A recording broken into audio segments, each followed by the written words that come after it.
दोस्तों आज से कई साल पहले जब पहली बार मैंने स्टॉक मार्केट में निवेश करने की शुरुआत की थी, उस वक्त मेरे पिताजी ने एक मुझे बहुत ही अच्छी सी सलाह दी थी जो आज तक मेरे साथ पूर्ण रूप से शुमार है। उन्होंने मुझसे कहा था कि मनोज, नेवर इन्वेस्ट और trade in a company that operates in circuits. You are bound to bear enormous amount of risk one day. और शायद आज का ही वो दिन था जहां पे उनकी ये कही गई बात इतने साल पुरानी भी आज के दिन पूर्ण रूप से एप्लीकेबल थी। आज एक ही दिन के अंदर अंदर अदानी ग्रुप के मल्टीपल स्टॉक्स के अंदर घमासान गिरावट देखने को मिली। Adani groups market capitalisation has been eroded by more than 1 lakh crore today on 14 June 2021 by merely a tweet from the same woman named Sucheta Dalal who unveiled the Harshad Mehta scam too during the year 1992. Majorly all stocks of Adani Group, be it transmission, green energy, enterprise, ports, total gas, they were all trading under rupees 150 till the year 2019. अब ऐसे में हम लोगों के जहन में ये बात जरूर आनी चाहिए कि आखिर अचानक से ऐसा क्या ही हो गया कि पिछले 1.5 साल के अंदर अंदर, वो भी तब जबकि पूरा देश कोरोना जैसी महामारी से जूझ रहा है, देश का जीडीपी ऑलमोस्ट नेगेटिव में चला गया है। These were the stocks which have went almost 10 times of their 2019 price by 2021 June. और यही नहीं, मैं हमेशा से बोलता आया हूं, there have been good analyst which have always been and even now they are advising to stay away from Adani group stock if you don't wish to erode your precious capital. These shares are in control of operators and the risks are really high. कभी भी किसी भी वक्त unpredictable movement expected है, किसी भी direction में जा सकती है, ऊपर की ओर भी और नीचे की ओर भी, कभी भी। अब आज अगर ये गिरा अचानक से तो इसके पीछे का प्रमुख कारण क्या था? As per the Economic Times report, NSDL has frozen the accounts of Albula investment fund, Cresta fund and APMS investment fund which together own more than 43,500 crores of worth of shares in Adani Enterprises, Adani Green Energy, Adani Transmission and Adani Total Gas. These funds are registered with SEBI as foreign portfolio investors and are based out of Mauritius. बताने की जरूरत नहीं है दोस्तों, आप सभी लोग ज्ञानी हैं, मॉरिशस में किस तरीके की कंपनीज और किस तरीके की संस्थाएं रजिस्टर्ड होती हैं, हम सब उनसे भली भांति वाकिफ हैं। विडंबना की बात दोस्तों ये है कि ये सारी ही कंपनीज, ये सारे के सारे फंड्स एक ही एड्रेस पे रजिस्टर्ड है इन पोर्ट लुई, और इनमें से किसी की भी कोई वेबसाइट अवेलेबल नहीं है।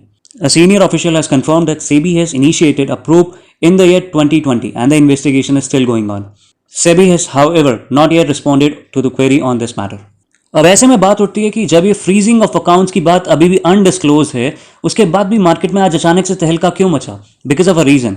The top officials at custodian banks they have mentioned that it could be because of one significant reason and that is insufficient disclosure of information regarding the beneficial ownership of these funds as per the Prevention of Money Laundering Act.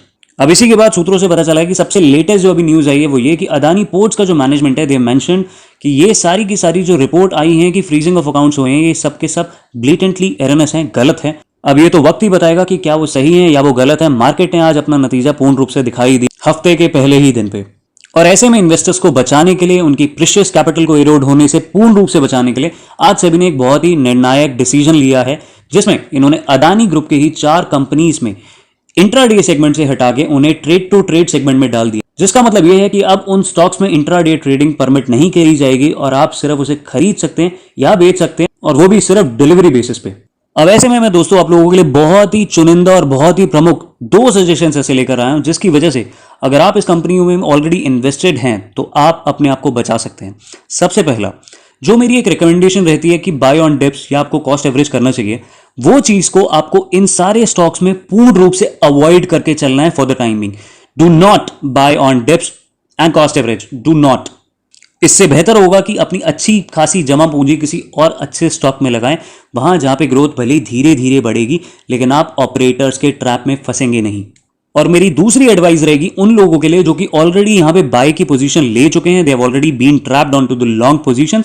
All they need to do is just wait patiently. Stock market शुरू से ही बहुत से लोगों का सब्र का इम्तिहान लेता हुआ आया है, यहां पे भी वही परिस्थिति बन गई है। अब वो कितने दिन तक बनी रहेगी कहना थोड़ा सा मुश्किल है। आप लोगों को बस महज वेट करना है, और जब बाउंस आए तो चुपचाप अपना पोजीशन एग्जिट करके निकल जाइएगा। इसके साथ साथ आपको एक और इंपॉर्टेंट टैक्टिक बताना चाहूंगा कि आज भी अगर आप ये सोच रहे हैं कि ऑपरेटर्स ने गेम नहीं खेला है तो हम सब गलत हैं, आज भी इनकी एक बहुत ही बड़ी कंपनी के अंदर अंदर जहां एक टाइम पे मैसिव डिक्लाइन देखा गया था, उसके बाद भी ऑपरेटर्स को शांति नहीं मिली है। उन्होंने फिर भी उसके प्राइस को पूर्ण रूप से रेक करने की कोशिश करी है और वो वापस से उठा। जहां सुबह वो एकदम 20% के लोअर सर्किट पे था, वो चीज धीरे धीरे घटती चली गई और दिन खत्म होते होते वो ऑलमोस्ट 10% के पास में आ गया।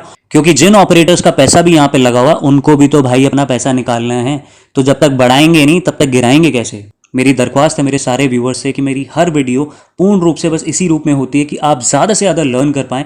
अर्निंग पे ध्यान से पहले लर्निंग पे ध्यान लगाएं और किसी भी तरीके से ऐसे स्टॉक्स में अपने आप को ना डालें वहाँ जहाँ पे आपको क्विक बेट मिलती है कि जी बहुत अच्छा एक्सपोनेंशियल रिटर्न मिल जाएगा और बाद में कल को आपको अपनी कैपिटल ही गंवानी ना पड़ जाए उसमें। तो अच्छे स्टॉक्स में लगाइए पैसे, भले ही धीरे धीरे बढ़ेगा लेकिन कम से कम आपकी कैपिटल सेफ रहेगी। दोस्तों सबसे इंपॉर्टेंट कैपिटल का सेफ रहना है, उसके बाद प्रॉफिट्स आते हैं। तो दोस्तों ये थी हमारी वीडियो अदानी ग्रुप के स्टॉक से रिलेटेड लेटेस्ट खबर को लेके। मैं उम्मीद करता हूँ वीडियो आपको जरूर पसंद आया होगा। चैनल सब्सक्राइब करके बेल आइकन जरूर दबा दीजिएगा ताकि इसी तरीके से लेटेस्ट अपडेटेड एजुकेशनल वीडियोस में आपके लिए टाइमली ला पाऊँ। मिलूंगा दोस्तों अपनी अगली वीडियो में, तब तक के लिए।